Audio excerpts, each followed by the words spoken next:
আমরা তো ছুটছি কোথায়? আমরা ভাগবতের চরণ আসবো কিসের জন্য? না, ভাগবত হচ্ছে আপনাকে সর্ব সমস্যার সমাধান দিতে পারে। এটা জ্ঞান মার্গ কি, কর্ম মার্গ কি, কর্ম ভক্তি যোগ কেমন, সেগুলো শিক্ষার বিষয় আছে। এইবার সেই জায়গায় দাঁড়িয়ে পরীক্ষিত মহারাজ কি করলেন? সর্ব বিষয় বৈভব ত্যাগ করে মনস্থা করলেন 7 দিনে আমি অনশন মানে বলছেন কোনো খাবে না, ঘুমাবে না, কোনো কিছু না, অনশন আমি এই দেহ ত্যাগ করবো। এখন আমার উপায় এই 7 দিনে আমাকে ভগবানকে পেতে হবে। আচ্ছা বলুন তো, আমরা যারা আসছি এখানে কি ভগবত প্রাপ্তি না? ভগবান পেতে হবে, আমাদের এই চিন্তা আছে। আপনার বাড়ির ছেলেটা যদি মনে পড়ে, আপনি চাইবেন পরের বছর টুয়ে উঠুক, তারপর বছর তৃতীয় উঠুক, প্রত্যেক বছর ফেল করবো, আপনি চাইবেন? তাহলে আমরা যারা ভগবান ভাগবত কথা শুনতে আসছি, আমাদেরকে একটা কাজ বাঁচতে গেলে একটু একটু করে এগিয়ে ভগবানের কাছে পৌঁছাতে হয়। পৌঁছাবেন কি করে? এর মনে অনেক রহস্য আছে, আমি সেগুলো বললে আমার করা যাবে, আমি বলতে চাই। সিস্টেম আছে, সিস্টেমগুলো না জানলে কিচ্ছু হবে না, বুঝেছেন? এই জায়গায় দাঁড়িয়ে কি করলেন না, সেই পরীক্ষিত মহারাজ 7 দিনের মধ্যে মৃত্যু হবে সংবাদ যেই শুনেছেন, তিনি হাই হাই করতে শুরু করলেন।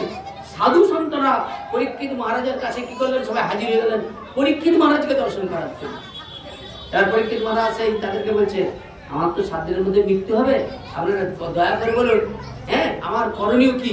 কে বলছে দান করো, যজ্ঞ করো, তপস্যা করো, উপাসনা করো, ব্রত করো, কি পাবো? আচ্ছা 7 দিনের মধ্যে এটা আজকে যে যজ্ঞটা আছে 7 দিনের মধ্যে হয়েছে, এই যে কতদিন ধরে আগে থেকে রেডি, এই জনকে রান্না করা যাবে, এই জন প্যান্ডেল করবে, এখান থেকে জানুন আনতে হবে, এটা 7 দিনে হবে? এরকম একটা যজ্ঞ 7 দিনে হবে? কঠিন ব্যাপার। তাহলে কতদিন আগে থেকে এই যজ্ঞটা প্রস্তুতি? তাহলে পরীক্ষিত মহারাজ দেখলো যে আমি 7 দিন বেঁচে থাকবো, তার মধ্যে অর্ধেক সময়টা আজকে কেটে গেছে।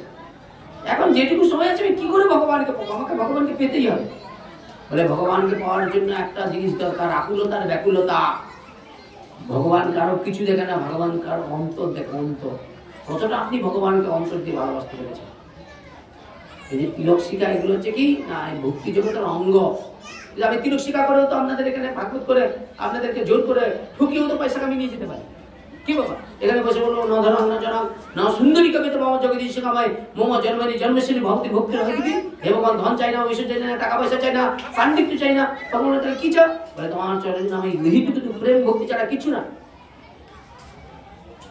কিন্তু যারা চায় তারা পায়, যারা চায় না শুধু সমাজের কাছে সমাজের বিতাড়িত হয়, বুঝেছেন?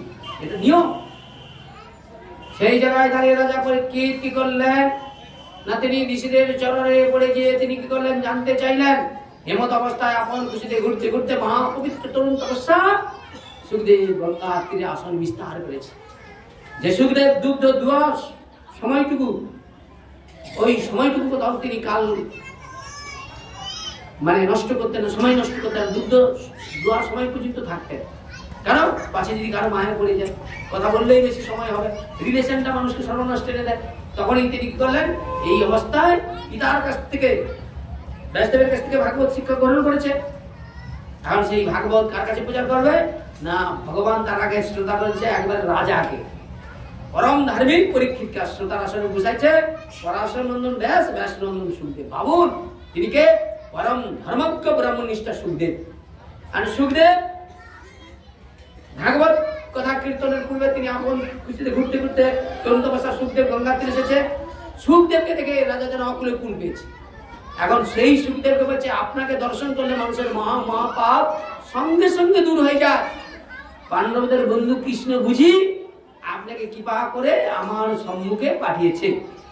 আপনি যোগীদের পরম গুরু, কৃপা করে বলুন এই আসন্ন মৃত্যু ব্যক্তির পক্ষে সর্বতর কি, তার করণীয় কি, তার স্মরণ কি, তিনি কি ভজন করবে? তখনই বললেন শ্রবণং মঙ্গলং। তাহলে কি বললেন?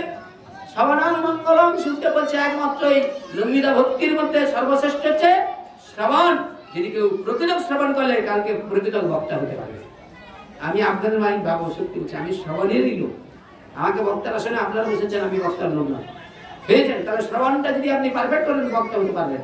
এই জন্য শ্রবণ মঙ্গলম। তাহলে একমাত্র ভগবানের কথা শ্রবণের মাধ্যম দ্বারা যেভাবে ভগবানকে লাভ করা যায়, অন্য কোন তপস্যা সাধনের দ্বারা ভগবানকে পাওয়া যাবে না। পরীক্ষিত মহারাজ কি করলেন সেই শ্রবণ করার জন্য সর্ব বিষয় বৈভবকে ত্যাগ করে তিনি সাধুচরণকে আশ্রয় করলেন। বিষয় বৈভবকে পরিত্যাগ করে সাধুচরণ আশ্রয় করে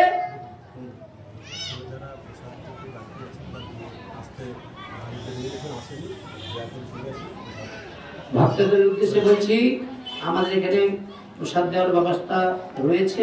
আপনারা যারা এখন প্রসাদ পেতে ইচ্ছুক, আপনারা দয়া করে আসুন, এসে আসন গ্রহণ করুন, প্রসাদ গ্রহণ করুন।